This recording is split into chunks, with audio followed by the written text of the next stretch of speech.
നമസ്കാരം. കുവൈറ്റ് അപകടത്തിന്റെ പശ്ചാത്തലത്തിൽ സംഭവ സ്ഥലത്തേക്ക് പുറപ്പെട്ട ആരോഗ്യമന്ത്രി വീണ ജോർജിന് യാത്രാ അനുമതി നൽകാത്ത കേന്ദ്രത്തിന്റെ നടപടിയിൽ പ്രതികരിച്ച് ആരിഫ് മുഹമ്മദ് ഖാൻ രംഗത്തെത്തി. ഒറ്റ ദിവസത്തിന് മന്ത്രി പോയിട്ട് എന്ത് കാര്യമെന്നായിരുന്നു ഗവർണറുടെ പ്രതികരണം. കുവൈറ്റിൽ ചുരുങ്ങിയ മണിക്കൂറുകൾ ചെലവിടാൻ മന്ത്രി വീണ ജോർജ് പോയിട്ട് കാര്യമില്ല. കേന്ദ്രമന്ത്രി കുവൈറ്റിൽ പോയി എല്ലാ ക്രമീകരണങ്ങളും ചെയ്തിട്ടുണ്ട്. വീണ ജോർജിന് അനുമതി നിഷേധിച്ചതിന്റെ നിയമവശം അറിയില്ല എന്നും ആരിഫ് മുഹമ്മദ് ഖാൻ വ്യക്തമാക്കി. അതേസമയം തൊഴിൽ തേടി ജനങ്ങൾ വിദേശത്തേക്ക് പോവുകയാണ്. പ്രാദേശികമായി ജോലി സാധ്യത ഇല്ലാത്തതുകൊണ്ടാണ്. അതിന് പരിഹാരം കാണണമെന്നും ഗവർണർ കൂട്ടിച്ചേർത്തു. അതേസമയം ആരോഗ്യമന്ത്രി വീണ ജോർജിന് യാത്രാ അനുമതി നൽകാത്തത് കേന്ദ്രത്തിന്റെ തെറ്റായ നടപടിയെന്ന് പ്രതിപക്ഷ നേതാവ് വി.ഡി. സതീശൻ പ്രതികരിച്ചു.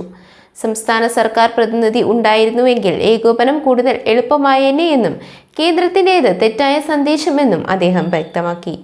കേന്ദ്രം യാത്രയ്ക്കുള്ള പൊളിറ്റിക്കൽ ക്ലിയറൻസ് നൽകാതിരുന്നതോടെയാണ് മന്ത്രിയുടെ യാത്ര മുടങ്ങിയത്.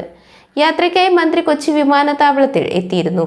പ്രവർത്തനങ്ങൾ ഏകോപിപ്പിക്കുന്നതിനായാണ് കുവൈറ്റിലേക്ക് പോകാൻ തീരുമാനിച്ചത്. ഓരോ സംസ്ഥാനങ്ങളിലും പ്രതിനിധികളെ അയക്കേണ്ടതില്ല എന്ന നിലപാടാണ് കേന്ദ്ര സർക്കാർ സ്വീകരിച്ചത്. രേഖാമൂലമുള്ള മറുപടിയിൽ അനുമതി ഇല്ല എന്ന് മാത്രമായിരുന്നു വിശദീകരണം.